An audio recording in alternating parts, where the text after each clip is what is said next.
Və sonuncu spikerimiz panelimizin müxtəlif sahələrdə təcrübəsi olan marketinq ekspertimiz Özələ xanımı dəvət edirəm. Özələ xanım, çox xahiş edirəm, 10 dəqiqə planını qoruyaq. Yox, mənim narahat olmayın. Çünki Təşəkkür. Saday sağ olsun universitetdə unutduqlarımı xatırlatdı. O tərəfdən rahat olun, çox danışmayacağam. İlk öncə hər birinizə təşəkkür edirəm gəldiyinizə görə, minnətdaram.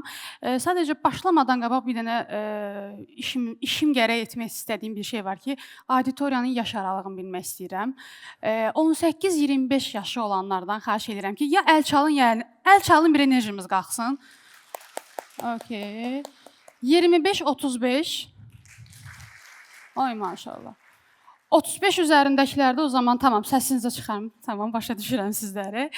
Hər birinizə həqiqətən təşəkkür eləyirəm. Çox sağ olun gəldiyinizə görə. Nəyə görə bunu etmək istədim? Çünki danışmaq istədiyim mövzu elə bir şeydir ki, sizin oturduğunuz yerdən bura gəlmişəm. Mən də orada olmuşam, indi bura gəlirəm və danışdığım mövzuda açığı nə kitab məsələləridir, nə ChatGPT-dən oxuyacağınız məsələlərdir.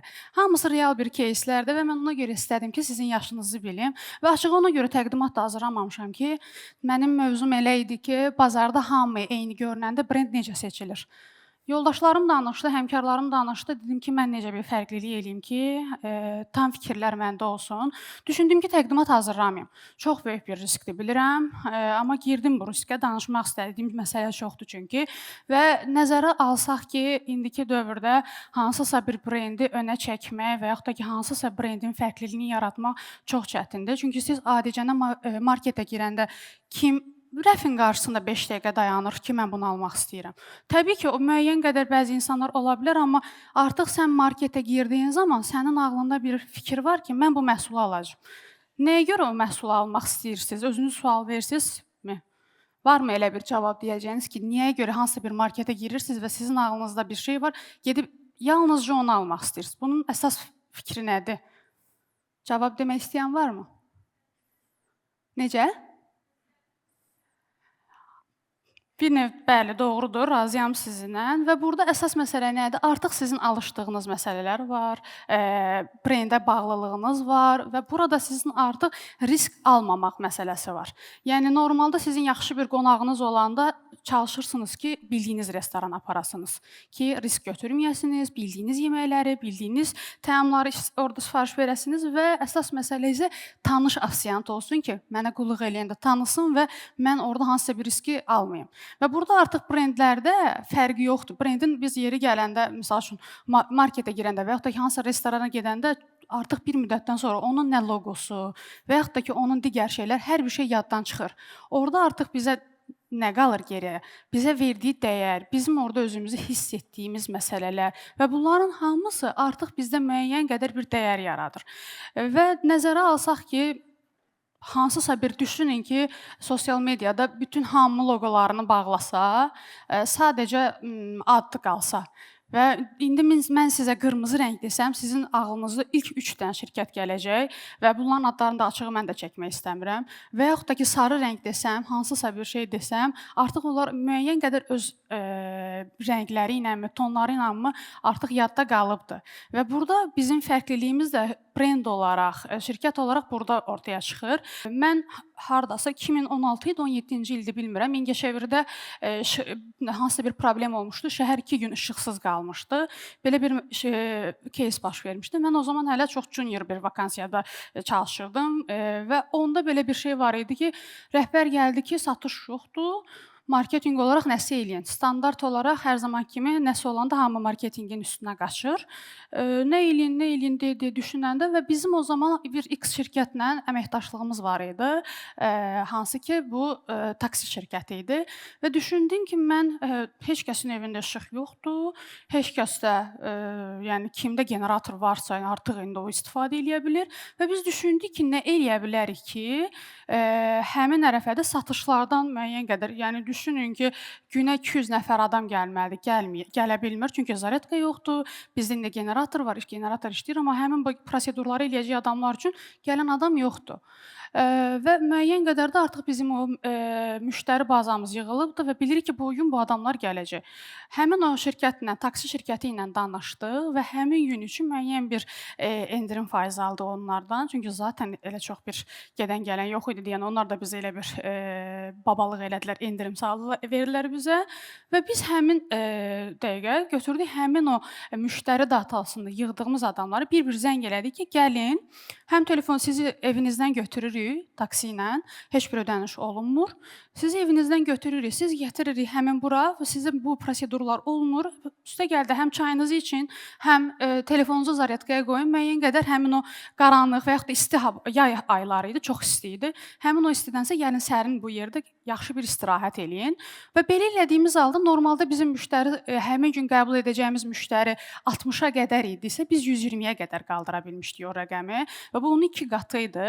Yəni burada yanaşdığımız məsələ odur ki, əslində qalsa həmin o işığın sönməsi belə, yəni yenə deyirəm, bəzən nəsə ola bilər, hansısa bir force major ola bilər. Müharibə dönəmində biz bu кейslərdən çox yaxşı gördük ki, bəzi şirkətlər, oyuncular artıq oyundan çıxdı, Squid Game-dəki kimi ki, başara bilmədilər. Hər zaman eyni qala bilmək olmur. Hər zaman eyni cür yanaşmaq olmur.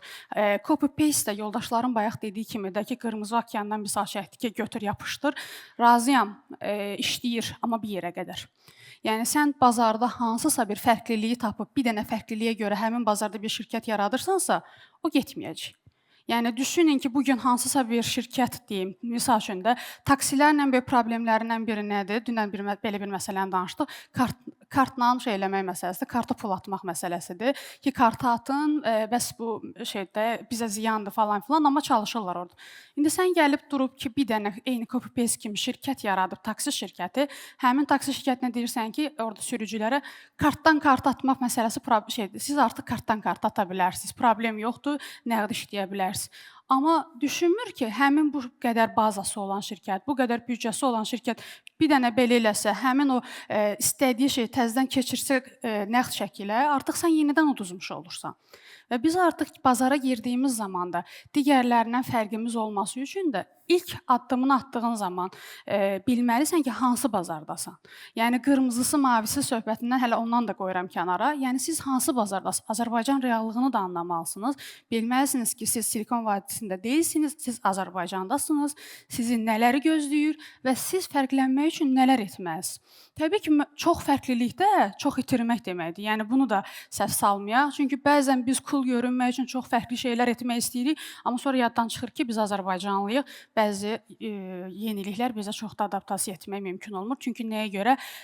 Cəmaət var. Mən bunu eləsəm kim nə düşünər fikirləri bizi müəyyən qədər çərçivəyə salır və müəyyən qədər də artıq brend olaraq, şəxsiyyət olaraq hər birimizi çərçivədə saxlayaraq inkişafımıza təkan verməsini geriləyir. Və bu kimi addımlarda mən hər zaman çalışıram ki, çalışdığım şirkətlərdə də öz şəxsi brendingimdə belə müəyyən qədər fərqli bir obraz yaradım. Məni şəxsidən tanıyanların bəziləri bilir ki, necə fərqli bir obrazda bir insanam. Amma çalışdığım şirkətlərdə də hər zaman çalışıram belə bir şey eləyim ki, öz ailə nəfəsi hiss olunsun. Sırf burada hansısa bir tərif üçün yox. Sadəcə şirkətə yanaşma məsələsi var.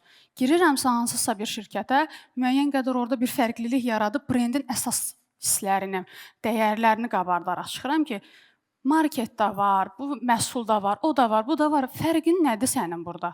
O fərqi hiss elətdirib insanlara çatdırdığın zaman düşünürəm ki, hər kəs gəlib orada səni də seçir, səni də alır və digər brendlərin yanında sönük qalmırsan.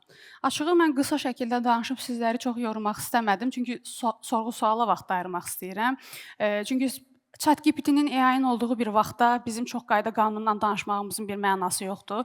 Sizin suallarınızın əsasında real кейslərlə cavab verməyə hazırıq və bunun kimi nə qədər suallar olsa da cavablandırmaq hazıram. Təşəkkür edirəm, çox sağ olun. Təşəkkürlər. Biz üst spikerin çıxışlarını bir tarixçəsini baxsaq, başladıq müştəri davranışlarının önəmindən, müştəri davranışının şirkətin həm gəlir tərəfindən, həm də ki, gələcəyi üçün təsirindən başladıq. Sonra isə artıq müştəri davranışlarından yaranan və yaxud da yaranmamışdan qabaq bizim seçməli olduğumuz strategiyadan, biz seçəcəyimiz bazar növündən və yaxud da daxil olmaq istədiyimiz bazardan söhbət getdik ki, biz Blue Ocean-mu yoxsa Red Ocean-dan mı olmalıyıq? Hətta orada bir Purple-ın da adı çəkildi ki, mənim şəxsi təcrübəmə görə mən olsam həmişə Purple seçərəm. Bu daha belə challenge-lı, daha belə həyəcanlı olan bir sahə olduğuna görə və sonda isə Özal xanımın çıxışında daha praktik olan hissə ki, toxunuşlarla, fərqliliklərlə və yeniliklərlə əslində biz brendimizi daha da güclü eləyə bilərik. Sadəcə olaraq bizə bəzi hallarda bir addım atmaq və irəliləməyə ehtiyacımız vardır.